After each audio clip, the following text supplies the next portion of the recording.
भाड़े की बहू। राहुल की उम्र शादी लायक हो गई थी, लेकिन अब तक उसकी शादी नहीं हुई थी। बस इसी बात से परेशान उसकी माँ हर जगह अपनी बेटी की शादी की बात फैला देती है। ऐसे ही एक दिन राहुल के लिए एक लड़की का रिश्ता आता है, लेकिन राहुल को लड़की पसंद नहीं आती, जिस कारण राहुल उस लड़की से शादी करने से मना कर देता है। माँ, मैं इस लड़की से शादी नहीं करूँगा। अब कैसी कैसी लड़कियाँ दिखा रही हैं मुझे। मेरा और इसका कोई मैच ही नहीं है। कहाँ मैं कहाँ ये। अरे थोड़ा लेवल कर तो ढूंढिए माँ। देख बेटा, इतनी लड़कियों को रिजेक्ट करना सही नहीं है। पांचों उंगलियां एक बराबर नहीं होती, कुछ ना कुछ खराबी तो निकलती है। लेकिन माँ, इसका मतलब ये तो नहीं ना कि आप मुझे किसी के भी साथ बांध देगी। हाँ, तो तुझे अगर कोई पसंद है तो मुझे बता दे, मैं तेरी शादी उससे करवा दूंगी। माँ, अगर मुझे कोई लड़की पसंद होती तो घर में मैं इतने ड्रामे होने ही नहीं देता। मैं खुद ही उस लड़की को आपके सामने ले आता। इतना बोलकर राहुल अपने कमरे में चला जाता है, लेकिन राहुल का ऐसा बर्ताव देखकर सावित्री रोने लगती है। उसे रोता देख उसका पति मोहित कहता है, सावित्री, तुम क्यों राहुल की चिंता कर रही हो? अरे जब उसकी शादी लिखी होगी तब हो जाएगी। लेकिन अब मुझसे घर के काम नहीं होते, मेरी उम्र होती जा रही है।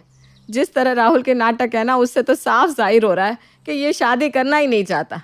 या तो वो किसी लड़की को पसंद करता है या फिर यूं ही कमारा रहना चाहता है। मोहित जी, आप राहुल को समझाइए ना, क्या पता आपकी बात करने से वो मान जाए। सावित्री की बात सुनकर मोहित राहुल के कमरे में जाता है और उसे समझाने की कोशिश करता है, लेकिन राहुल तो अपने ही पापा को समझाने लगता है। ठीक है पापा, मान लिया मैंने, आपकी पसंद से शादी कर ली। लेकिन मैं अगर कहीं उसे बाहर लेकर जाऊंगा तो आपने सोचा भी है कि लोग क्या कहेंगे? ना वो मेरी हाइट से मैच करती है, ना शक्ल सूरत, ना ही वो पढ़ी लिखी है। उसे तो अपनी बीवी कहते हुए भी मुझे शर्म आएगी। क्या आप अपने बेटे का ऐसा घर बसाना चाहते हैं जो शादी के बाद भी आपका बेटा कभी खुश ना रह सके? अगर आप अपने बेटे की खुशी नहीं चाहते, अगर आप चाहते हैं कि आपके बेटे का रिश्ता दुनिया के सामने रहे लेकिन उसकी पर्सनल लाइफ में हमेशा प्रॉब्लम रहे, तो ठीक है, मैं शादी करने के लिए तैयार हूँ। राहुल की बात सुनने के बाद मोहित इस शादी के लिए इनकार कर देता है और वो अपने बेटे का सपोर्ट लेता है। समय गुजरता है, लेकिन गुजरते समय के साथ अब भी राहुल का रिश्ता किसी के साथ नहीं लगा। कभी राहुल मना कर देता, कभी लड़की वाले राहुल को मना कर देते थे। ऐसे ही एक दिन सावित्री और मोहित आपस में बैठकर राहुल की शादी की बात कर रहे थे। तभी वहाँ सावित्री की पड़ोसन उनके घर आती है। कैसी हो सावित्री बहन? अरे कहीं बेटे का रिश्ता लगा या नहीं? अरे कहाँ भाई, अब तो ऐसा लग रहा है कि मेरे बेटे के लिए लड़की ही नहीं बनी, तभी तो मेरे बेटे की शादी नहीं हो रही। पता नहीं उसकी शादी कभी होगी भी या नहीं। अब तो मैं बाहर जाती हूँ तो लोग मुझे ताने देने लगते हैं, बेटा 30 साल का हो गया लेकिन अब तक माँ बाप उसे खुद से दूर नहीं कर रहे। बताओ, अब लोगों के ताने सुनकर रहना पड़ रहा है मुझे। अरे तो तुम लोगों का मुंह बंद करने के लिए अपने लिए भाड़े की बहू क्यों नहीं ले आती? क्या कहा? भाड़े की बहू? क्या मतलब है आपका? अरे मोहित भाई साहब, लोगों का मुंह बंद करने के लिए कुछ ना कुछ तो करना पड़ेगा। आप भले ही 2-4 लोगों का मुंह बंद कर लेंगे, लेकिन पूरी सोसाइटी का नहीं। किस किस का मुंह बंद करेंगे आप? बोलने वाले तो कुछ भी बोलते हैं। वैसे मेरी मानो तो आप लोगों को दिखाने के लिए अपने बेटे की नकली शादी कर दो। इसी बहाने लोगों का मुंह भी बंद हो जाएगा और आपके घर में भाड़े की बहू आ जाएगी। लेकिन आप कहना क्या चाहती हैं, हमें यही समझ में नहीं आ रहा। अरे भाड़े की बहू बनेगा कौन? आखिर कौन है जो यहाँ भाड़े की बहू बनने के लिए तैयार होगा? सावित्री बहन, आजकल पैसा बड़ी चीज़ है और गांव में बहुत से ऐसे घर हैं जिन्हें पैसों की सख्त ज़रूरत होती है। तुम एक काम करो, मैं तुम्हें एक लड़की का नंबर दे रही हूँ। उसको पैसों की सख्त ज़रूरत है और आपको बहू की।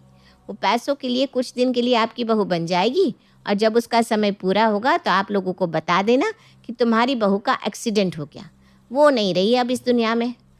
मोहित और सावित्री को पड़ोसन की बात सही लगती है और वो ठीक ऐसा ही करने की सोचते हैं। शाम को जब राहुल घर आता है तो वो राहुल से इस बारे में बात करते हैं, जिस पर अब राहुल हाँ कर देता है और वो तीनों ठीक वैसा ही करते हैं जैसा उनकी पड़ोसन ने बताया था। लोगों की नज़रों में वो सीता नाम की लड़की को अपने घर बहू बनाकर ले आते हैं। बेटा सीता, ये हमारा घर है, तुझे यहाँ हमारी बहू बनकर रहना होगा। जब तक मैं ना कहूँ तब तक तू इस घर से कहीं मत जाना। और हाँ, ध्यान रहे, तुझे यहाँ बहू बनकर ही रहना है। तुझे कभी किसी के सामने ये नहीं जताना कि हम तुझे भाड़े पर लेकर आए हैं। जी आंटी जी, जैसा आप कहें।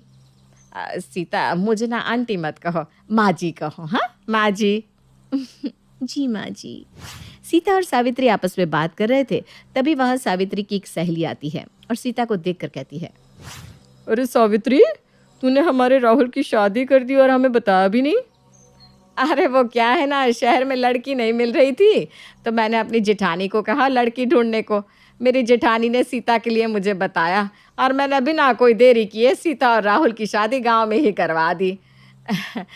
सीता बेटा, ये मेरी सहेली है, जाओ जाकर चाय ले आओ उनके लिए। जी मम्मी जी, मैं अभी लेकर आती हूँ। इतना बोलकर सीता वहाँ से चली जाती है और अपनी सास और उसकी सहेली के लिए चाय लेकर आती है। समय गुजरता है। गुजरते समय के साथ सीता वही करती जो एक बहू करती है। ऐसे ही एक दिन सुबह 5 बजे सीता उठकर घर में आरती कर रही थी। उसकी आरती की आवाज़ सुनकर राहुल, मोहित और सावित्री तीनों ही उठकर मंदिर में जाते हैं, जहाँ वो देखते हैं कि सीता घर के मंदिर में पूजा कर रही है। ये देखकर कहीं ना कहीं राहुल को भी अच्छा लगता है, लेकिन वो अपने माँ बाप के सामने कुछ नहीं बोलता। सावित्री, लगता है भाड़े के रूप में हमें अपनी असली बहू मिल गई है।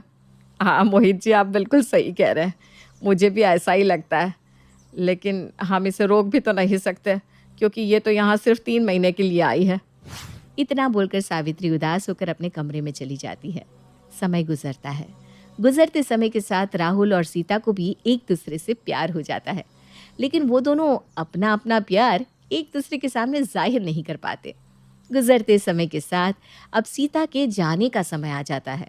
वो अपना सामान पैक कर रही थी, तभी वहाँ राहुल आ जाता है और उसे इस तरह सामान पैक करता देख पूछने लगता है, सीता, तुम अपना सामान पैक क्यों कर रही हो? कहीं जा रही हो क्या? राहुल की ऐसी बात सुनकर सीता अपनी आंखों में आंसू लिए राहुल की तरफ देखती है। राहुल जी, मेरे जाने का समय हो गया है। मेरा समय पूरा हो चुका है, इसलिए मुझे यहाँ से अब जाना होगा।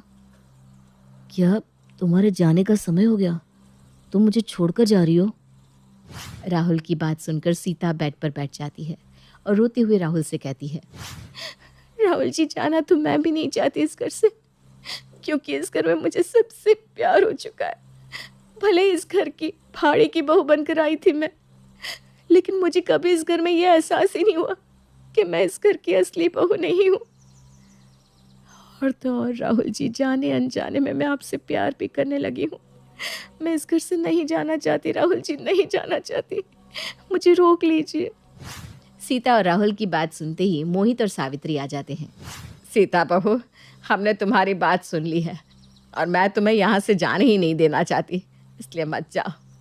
हमने तुम्हें जाने को बोला ही नहीं और हमें यह भी पता है कि तुम भी ये घर छोड़कर नहीं जाना चाहती है ना बेटा। माँ जी आप। हाँ बहू, जिस तरह तू ये घर छोड़कर नहीं जाना चाहती, ठीक उसी तरह मैं भी तुझे इस घर से नहीं भेजना चाहती, क्योंकि मैंने भी तुझे अपनी बहू के रूप में अपना लिया है। और मेरा ये पागल बेटा, वो तो तुझसे बेहद प्यार करता है, लेकिन उसकी हिम्मत ही नहीं हुई तुझे ये बात बोलने की। हाँ बेटा, इस घर को छोड़कर मत जाओ। तुम भले ही इस घर में भाड़े की बहू बनकर आई थी, लेकिन अब हम चाहते हैं कि तुम इस घर में भाड़े की बहू नहीं बल्कि असली की बहू बनकर रहो। मेरे बेटे से शादी करोगी ना? सीता, मम्मी पापा बिल्कुल सही कह रहे हैं। मैंने तुम्हें अब तक अपने दिल का हाल नहीं बताया। सच कहूँ तो हाँ, मैं तुमसे बहुत प्यार करता हूँ और मैं तुम्हें रोकना भी चाहता हूँ। प्लीज़ रुक जाओ और मुझसे शादी कर लो। बताओ सीता, क्या तुम मुझसे शादी करोगी? मैं तुमसे वादा करता हूँ, मैं तुम्हें कभी कोई दुख नहीं दूंगा, हमेशा अपनी पलकों पर बिठा कर रखूँगा। हाँ राहुल जी, हाँ।